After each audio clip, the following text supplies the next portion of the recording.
ಸ್ನೇಹಿತರೆ, ಚರಿತ್ರೆಯ ಮತ್ತೊಂದು ವಿಡಿಯೋಗೆ ನಿಮಗೆಲ್ಲ ಪ್ರೀತಿಯ ಸ್ವಾಗತ. ಹಾವಿಗೆ ಹಾಲೆರೆದರೇನು ಫಲ, ಇದು ಪುರಂದರದಾಸರ ಕೀರ್ತನೆಯಲ್ಲಿ ಬರುವ ಒಂದು ಸುಂದರವಾದ ಸಾಲು. ಈ ಸಾಲಿನಲ್ಲಿ ತುಂಬಾನೇ ಅರ್ಥಗಳಿದೆ. ನಾಗರ ಹಾವಿಗೆ ಹಾಲನ್ನ ಎರೆದರೂ ಹಾವು ತನ್ನ ವಿಷವನ್ನ ಅಮೃತವಾಗಿ ಬದಲಾಯಿಸಲಾರದು. ವಿಷವನ್ನ ಕಕ್ಕುವುದು ನಾಗರ ಹಾವಿನ ಮೂಲಭೂತ ಗುಣ. ಪುರಂದರದಾಸರ ಕೀರ್ತನೆಯ ಸಾಲುಗಳು ಇಲ್ಲಿ ಯಾಕೆ ಅಂತ ಕೇಳಿದ್ರೆ, ಉತ್ತರ ಭಾರತದ ಮಾನವೀಯತೆಯ ಗುಣ. ಬಾಂಗ್ಲಾದೇಶ ಭಾರತದ ವಿರುದ್ಧ ಏನೆಲ್ಲ ಷಡ್ಯಂತ್ರ ಮಾಡ್ತಾ ಇದೆ ಅನ್ನೋದು ಇಡೀ ಜಗತ್ತಿಗೆ ಗೊತ್ತಿದೆ. ಏನೆಲ್ಲ ತೊಂದರೆ ಕೊಡ್ತಾ ಇದೆ ಅನ್ನೋದು ಎಲ್ರಿಗೂ ಗೊತ್ತಿರುವ ವಿಚಾರ. ಇಂತಹ ಬಾಂಗ್ಲಾಗೆ ಈಗ ಭಾರತ ಸಹಾಯ ಮಾಡೋದಕ್ಕೊರಟಿದೆ. ಶಾಕ್ ಆಗಬೇಡಿ, ಖಂಡಿತವಾಗಿಯೂ ನೀವು ಕೇಳ್ತಾ ಇರೋದು 100ಕ್ಕೆ 100 ನಿಜ.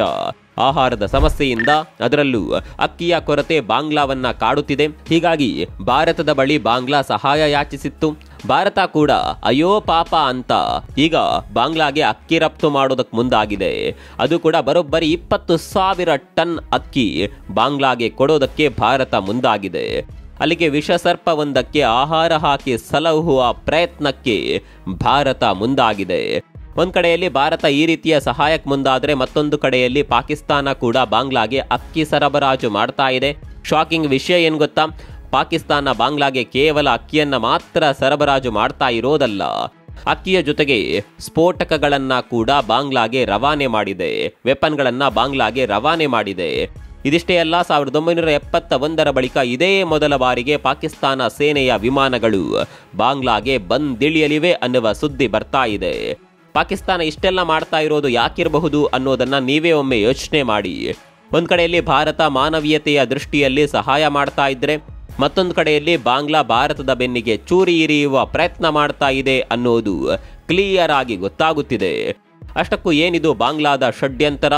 ಪಾಕಿಸ್ತಾನ ಸೇನೆ ಬಾಂಗ್ಲಾಗ್ ಬರ್ತಾ ಇರೋದು ಯಾಕೆ?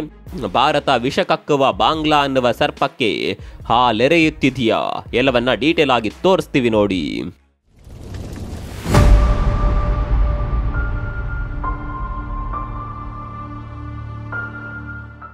ಸ್ನೇಹಿತರೆ, ಬಾಂಗ್ಲಾ ಭಾರತದ ಮತ್ತೊಂದು ಶತ್ರುವಾಗಿ ಬದಲಾಗಿದೆ. ಯಾವ ರೀತಿ ಪಾಕಿಸ್ತಾನ ಭಾರತದ ಶತ್ರು ದೇಶವಾಗಿತ್ತೋ, ಅದೇ ರೀತಿ ಬಾಂಗ್ಲಾ ಕೂಡ ಈಗ ಕಟ್ಟರ್ ಶತ್ರುವಾಗಿದೆ. ವಿಷಯ ಏನಪ್ಪಾ ಅಂದ್ರೆ, ಈ ಎರಡೂ ಶತ್ರು ದೇಶಗಳು ಈಗ ಒಂದಾಗುತ್ತಿವೆ. ಒಂದ್ ಕಾಲದಲ್ಲಿ ಒಬ್ರನ್ನ ನೋಡಿದ್ರೆ ಒಬ್ರಿಗೆ ಆಗದೆ ಇದ್ದ ಈ ದೇಶಗಳು ಈಗ ಮಿತ್ರರಾಗಿ ಬದಲಾಗಿದ್ದಾರೆ. ಪಾಕಿಸ್ತಾನ ಬಾಂಗ್ಲಾದ ಮೇಲೆ ದೌರ್ಜನ್ಯ ಮಾಡ್ತಾ ಇದ್ದ ಸಂದರ್ಭದಲ್ಲಿ ಬಾಂಗ್ಲಾವನ್ನ ರಕ್ಷಣೆ ಮಾಡಿದ್ದು ಭಾರತ. ಬಾಂಗ್ಲಾಗೆ ಪಾಕಿಸ್ತಾನದಿಂದ ಸ್ವತಂತ್ರ ದೊರಕಿಸಿಕೊಟ್ಟಿದ್ದು ಕೂಡ ನಮ್ಮ ಭಾರತ. ಆದರೆ ಬಾಂಗ್ಲಾ ಈ ಇತಿಹಾಸವನ್ನೆಲ್ಲ ಮರೆತು ಈಗ ಭಾರತದ ವಿರುದ್ಧ ಕತ್ತಿ ಮಸಿಯುತ್ತಿದೆ. ಪಾಕಿಸ್ತಾನದ ಜೊತೆ ಸೇರಿಕೊಂಡು ಭಾರತದ ಮೇಲೆ ದೊಡ್ಡ ಷಡ್ಯಂತ್ರ ರೂಪಿಸುವ ಪ್ಲಾನ್ ಮಾಡ್ತಾ ಇದೆ. 1971ರ ಬಳಿಕ ಇದೇ ಮೊದಲ ಬಾರಿಗೆ ಬಾಂಗ್ಲಾ ಹಾಗೂ ಪಾಕಿಸ್ತಾನ ಸೇನೆಯ ನಡುವೆ ಅದೊಂದು ಒಪ್ಪಂದ ಆಗಿಬಿಟ್ಟಿದೆ. ಪಾಕಿಸ್ತಾನ ಆರ್ಮಿ ಬಾಂಗ್ಲಾಗೆ ಬಂದಿಳಿದು ಬಾಂಗ್ಲಾ ಸೈನಿಕರಿಗೆ ಟ್ರೈನಿಂಗ್ ಕೊಡ್ಲಿದ್ಯಂತೆ. ಅದು ಕೂಡ ಒಂದೆರಡು ದಿನದ ಟ್ರೈನಿಂಗ್ ಅಲ್ಲ, ಬರೋಬ್ಬರಿ 1 ವರ್ಷದ ಟ್ರೈನಿಂಗ್.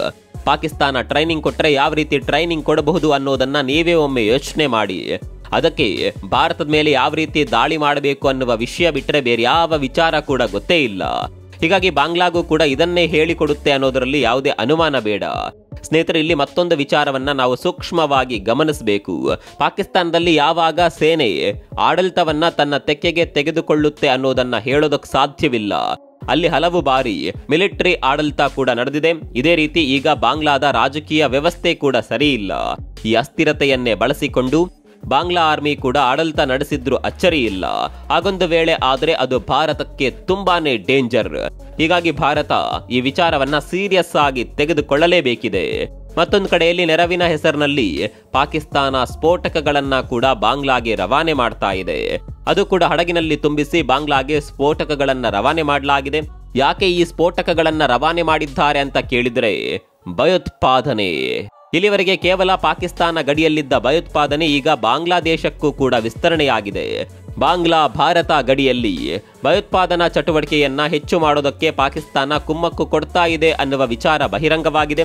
ಇಲ್ಲಿವರೆಗೆ ಕಾಶ್ಮೀರದಲ್ಲಿ ಯಾವ ರೀತಿ ಉಗ್ರರ ಉಪಟಳ ಇರ್ತಾ ಇತ್ತೋ ಅದೇ ರೀತಿ ಈಶಾನ್ಯ ಭಾರತದ ಗಡಿಯಲ್ಲಿ ಕೂಡ ತೊಂದರೆ ಕೊಡೋದಕ್ಕೆ ಪಾಕಿಸ್ತಾನ ಸ್ಕೆಚ್ ಹಾಕಿದೆ. ಇದೇ ಕಾರಣಕ್ಕಾಗಿ ಈಗ ಬಾಂಗ್ಲಾಗೆ ಸ್ಫೋಟಕಗಳನ್ನ ರವಾನೆ ಮಾಡಲಾಗಿದೆ ಅನ್ನುವ ಮಾತುಗಳು ಕೇಳಿ ಬರ್ತಿದೆ. ಒಂದ್ ಕಡೆಯಲ್ಲಿ ಭಾರತದ ವಿರುದ್ಧ ಬಾಂಗ್ಲಾ ಇಷ್ಟೆಲ್ಲ ಷಡ್ಯಂತ್ರಗಳನ್ನ ಮಾಡ್ತಾ ಇದ್ರು, ಭಾರತ ಮಾತ್ರ ಬಾಂಗ್ಲಾಗೆ ಸಹಾಯ ಮಾಡ್ತಾ ಇದೆ, ಮಾನವೀಯ ನೆರವುಗಳನ್ನ ನೀಡ್ತಾ ಇದೆ. ಒಂದು ಕಡೆ ಭಾರತದ ವಿರುದ್ಧ ಕತ್ತಿ ಮಸೆಯುತ್ತಿರುವ ಬಾಂಗ್ಲಾ, ಮತ್ತೊಂದು ಕಡೆಯಲ್ಲಿ ಭಾರತದ ಸಹಾಯವನ್ನ ಕೂಡ ಕೇಳಿದೆ. ಬಾಂಗ್ಲಾದಲ್ಲಿ ಈಗ ಆಹಾರದ ಕೊರತೆ ತಾಂಡವವಾಡುತ್ತಿದೆ, ಅದರಲ್ಲೂ ಅಕ್ಕಿ ಕೊರತೆಯಿಂದ ಬಾಂಗ್ಲಾ ಒದ್ದಾಡ್ತಾ ಇದೆ. ಹೀಗಾಗಿ ನಮಗೆ ಸಹಾಯ ಮಾಡಿ ಅಂತ ಬಾಂಗ್ಲಾದ ಮಧ್ಯಂತರ ಸರ್ಕಾರ ಭಾರತದ ಬಳಿ ಕೇಳಿಕೊಂಡಿತ್ತು. ಭಾರತ ಇಷ್ಟಕ್ಕೆ ಕರಗಿ ಈಗ ಬರೋಬ್ಬರಿ 20,000 ಟನ್ ಅಕ್ಕಿಯನ್ನ ಬಾಂಗ್ಲಾಗೆ ಕೊಡೋದಕ್ಕೆ ಮುಂದಾಗಿದೆ. ಅಲ್ಲಿಗೆ ಭಾರತ ನಮ್ಮ ಪಕ್ಕದಲ್ಲೇ ವಿಷಸರ್ಪವನ್ನ ಸಾಕ್ತಾ ಇದೆ ಅಂತಾನೆ ಅರ್ಥ. ಭಾರತ ಈ ಮಾನವೀಯ ಸಹಾಯ ಮಾಡೋದರಲ್ಲಿ ಎತ್ತಿದ ಕೈ, ಅದಕ್ಕೆ ಸಾಕಷ್ಟು ಉದಾಹರಣೆಗಳೇ ಇದೆ. ಸಹಾಯ ಮಾಡುವಾಗ ಅವರು ಯಾರು ಅನ್ನೋದನ್ನ ಭಾರತ ನೋಡೋದಿಲ್ಲ, ಮಾನವೀಯ ದೃಷ್ಟಿಯಿಂದ ಮಾತ್ರ ನೋಡುತ್ತೆ. ಈ ಹಿಂದೆ ಟರ್ಕಿಯಲ್ಲಿ ಭೂಕಂಪ ಸಂಭವಿಸಿದಾಗಲೂ ಭಾರತ ನೆರವಿಗೆ ಧಾವಿಸಿತ್ತು, ಸಂಪೂರ್ಣವಾಗಿ ಟರ್ಕಿಗೆ ಸಹಾಯ ಮಾಡಿ ಬಂದಿತ್ತು. ಆದರೆ ಟರ್ಕಿ ಮಾತ್ರ ಭಾರತ ಮಾಡಿದ ಸಹಾಯವನ್ನ ನೆನಪಿನಲ್ಲಿಟ್ಕೊಳ್ಳೇ ಇಲ್ಲ. ಕಾಶ್ಮೀರ ವಿಚಾರವಾಗಿ ಭಾರತದ ವಿರುದ್ಧವೇ ಮಾತನಾಡಿದ್ದು ಎಲ್ರಿಗೂ ಗೊತ್ತೇ ಇದೆ. ಟರ್ಕಿ ಭಾರತದ ವಿರುದ್ಧ ಇರುವ ದೇಶ ಅಂತ ಗೊತ್ತಿದ್ರೂ ಭಾರತ ಅಂದು ಸಹಾಯ ಮಾಡಿತ್ತು. ಈಗ ಬಾಂಗ್ಲಾ ವಿಚಾರದಲ್ಲೂ ಅದನ್ನೇ ಮಾಡ್ತಾ ಇದೆ. ಹೀಗಾಗಿ ಒಂದು ಕಡೆಯಲ್ಲಿ ಭಾರತ ಬಾಂಗ್ಲಾಗೆ ಸಹಾಯ ಮಾಡ್ತಾ ಇದ್ರೆ, ಅತ್ತ ಮಯನ್ಮಾರ್ನ ಅರಕಾನ್ ಆರ್ಮಿ ಬಾಂಗ್ಲಾದ ವಿರುದ್ಧ ತಿರುಗಿ ಬಿದ್ದಿದೆ. ಬಾಂಗ್ಲಾಗೆ ಆಹಾರದ ಕೊರತೆ ಇದೆ, ಹೀಗಾಗಿ ಬೇರೆ ಬೇರೆ ದೇಶಗಳಿಂದ ಆಹಾರ ರವಾನೆ ಆಗ್ತಾ ಇದೆ. ಇದನ್ನೇ ಈಗ ಅರಕಾನ್ ಆರ್ಮಿ ಟಾರ್ಗೆಟ್ ಮಾಡ್ತಾ ಇದೆ. ಬಾಂಗ್ಲಾಗೆ ಬರ್ತಾ ಇರುವ ಆಹಾರ ಹೊತ್ತ ಹಡಗುಗಳ ಮೇಲೆ ಅರಕಾನ್ ಆರ್ಮಿ ದಾಳಿ ಮಾಡ್ತಾ ಇದೆ. ಈ ಮೂಲಕ ಮಯನ್ಮಾರ್ ಸೇರಿದಂತೆ ಹಲವು ದೇಶಗಳಿಂದ ಬಾಂಗ್ಲಾಗೆ ರವಾನೆ ಆಗ್ತಾ ಇದ್ದ ಆಹಾರ ಸಪ್ಲೈಯನ್ನ ಒಂದು ರೀತಿಯಲ್ಲಿ ಅರಕಾನ್ ಆರ್ಮಿ ನಿಲ್ಲಿಸಿಬಿಟ್ಟಿದೆ. ಸ್ನೇಹಿತರೆ, ಈ ಅರಕಾನ್ ಆರ್ಮಿಯ ಬಗ್ಗೆ ನಾವು ಈ ಹಿಂದೆ ಒಂದು ವಿಡಿಯೋ ಮಾಡಿದ್ವಿ. ಅವರು ಯಾರು, ಬಾಂಗ್ಲಾ ವಿರುದ್ಧ ಯಾಕೆ ನಿಂತಿದ್ದಾರೆ ಅನ್ನೋದನ್ನ ಆ ವಿಡಿಯೋದಲ್ಲಿ ಡೀಟೇಲ್ ಆಗಿ ತೋರಿಸಿದ್ವಿ. ಇದೀಗ ಇದೇ ಅರಕಾನ್ ಆರ್ಮಿ ಬಾಂಗ್ಲಾಗೆ ಮುಳ್ಳಾಗಿ ಪರಿಣಮಿಸುತ್ತಿದೆ. ಮಯನ್ಮಾರ್ ಸರ್ಕಾರಕ್ಕೆ ಏನೇನು ಮಾಡೋದಕ್ಕೆ ಆಗ್ತಾ ಇಲ್ಲ. ಕಾರಣ ಅರಕಾನ್ ಆರ್ಮಿ ಗಡಿ ಪ್ರದೇಶವನ್ನ ಸಂಪೂರ್ಣವಾಗಿ ತನ್ನ ಕಂಟ್ರೋಲ್ಗೆ ತೆಗೆದುಕೊಂಡು ಬಿಟ್ಟಿದೆ. ಅಲ್ಲಿಗೆ ಮಯನ್ಮಾರ್ನಿಂದ ಬಾಂಗ್ಲಾಗೆ ರಫ್ತಾಗುತ್ತಿದ್ದ ಎಲ್ಲಾ ವಸ್ತುಗಳು ಈಗ ಸ್ಥಗಿತವಾಗಿದೆ. ಮೊದಲೇ ಆಹಾರವಿಲ್ಲದೆ ಒದ್ದಾಡುತ್ತಿದ್ದ ಬಾಂಗ್ಲಾಗೆ ಇದು ಗಾಯದ ಮೇಲೆ ಬರೆ ಎಳೆದ ರೀತಿಯಾಗಿದೆ. ಉಪ್ಪು ತಿಂದವನು ನೀರು ಕುಡಿಲೇಬೇಕಲ್ವಾ? ಇದೇ ರೀತಿ ಆದರೆ ಬಾಂಗ್ಲಾಗೆ ಮುಂದಿನ ದಿನಗಳಲ್ಲಿ ದೊಡ್ಡ ದೊಡ್ಡ ಸಂಕಷ್ಟಗಳು ಎದುರಾಗೋದ್ರಲ್ಲಿ ಅನುಮಾನ ಬೇಡ. ಹೀಗೆ ಒಂದು ಕಡೆಯಲ್ಲಿ ಬಾಂಗ್ಲಾ ವಿಚಾರದಲ್ಲಿ ಈ ರೀತಿಯ ಬೆಳವಣಿಗೆಗಳು ನಡೆದರೆ, ಇತ್ತ ಭಾರತ ಹಾಗೂ ಚೀನಾ ಗಡಿಯಲ್ಲೂ ಒಂದು ಮಾತ್ರ ಬೆಳವಣಿಗೆ ನಡೆದಿದೆ. ಹಿಂದೂ ಹೃದಯ ಸಾಮ್ರಾಟ ಅಂತ ಕರೆಸಿಕೊಳ್ಳುವ ಮಹಾನ್ ರಾಷ್ಟ್ರ ಪುರುಷ ಶ್ರೀ ಛತ್ರಪತಿ ಶಿವಾಜಿ ಮಹಾರಾಜರ ಪ್ರತಿಮೆ ಈಗ ದೇಶದ ಗಡಿಯಲ್ಲೂ ನೆಲೆಗೊಂಡಿದೆ. ದೇಶಕ್ಕಾಗಿ ತ್ಯಾಗ, ಬಲಿದಾನ, ಶೌರತ್ವದ ಪ್ರತೀಕದಂತಿರುವ ಛತ್ರಪತಿಯ ಮೂರ್ತಿಯನ್ನ ಲಡಾಖ್ನ ಪ್ಯಾಂಗಾಂಗ್ ಸರೋವರದ ದಂಡೆ ಮೇಲೆ ಸ್ಥಾಪಿಸಲಾಗಿದೆ. ದೇಶದ ಗಡಿ ಕಾಯುವ ಸೈನಿಕರಿಗೆ ಸ್ಫೂರ್ತಿಯಾಗ್ಲಿ ಅನ್ನುವ ಉದ್ದೇಶದಿಂದ ಮಹಾರಾಜರ ಪ್ರತಿಮೆಯನ್ನ ಇಲ್ಲಿ ಪ್ರತಿಷ್ಠಾಪಿಸಲಾಗಿದೆ ಅಂತ ಭಾರತೀಯ ಸೇನೆ ಹೇಳಿಕೊಂಡಿದೆ. ಚೀನಾದೊಂದಿನ ವಾಸ್ತವಿಕ ಗಡಿರೇಖೆಯ ಬಳಿಯೇ ಈ ಪ್ರತಿಮೆಯನ್ನ ಸ್ಥಾಪಿಸಲಾಗಿದೆ. ಗಲ್ವಾನ್ ಘರ್ಷಣೆಯ ಬಳಿಕ ಚೀನಾದೊಂದಿನ ಸಂಘರ್ಷದ ವೇಳೆ ಈ ಪ್ಯಾಂಗಾಂಗ್ ಸರೋವರ ಅತಿ ಹೆಚ್ಚು ಸುದ್ದಿಯಾಗಿತ್ತು. ಇದೀಗ ಶಿವಾಜಿ ಪ್ರತಿಮೆಯೊಂದಿಗೆ ಸರೋವರ ಭಾರತವನ್ನ ವಿಶ್ವಮಟ್ಟದಲ್ಲಿ ಗುರುತಿಸುವಂತೆ ಮಾಡಲಿದೆ. ಸಮುದ್ರ ಮಟ್ಟದಿಂದ ಸುಮಾರು 14,000 ಅಡಿ ಎತ್ತರದಲ್ಲಿ ಮೂರ್ತಿ ಸ್ಥಾಪಿಸಲಾಗಿದೆ. ಅದೇನೇ ಇರಲಿ, ಬಾಂಗ್ಲಾ ಒಂದು ಕಡೆಯಲ್ಲಿ ತೊಂದರೆಯನ್ನ ಕೊಡ್ತಾ ಇದ್ರು, ಭಾರತ ಮಾತ್ರ ನೆರವು ನೀಡ್ತಾ ಇರೋದರ ಬಗ್ಗೆ ನಿಮ್ಗೇನನ್ಸುತ್ತೆ ಕಾಮೆಂಟ್ ಮಾಡಿ.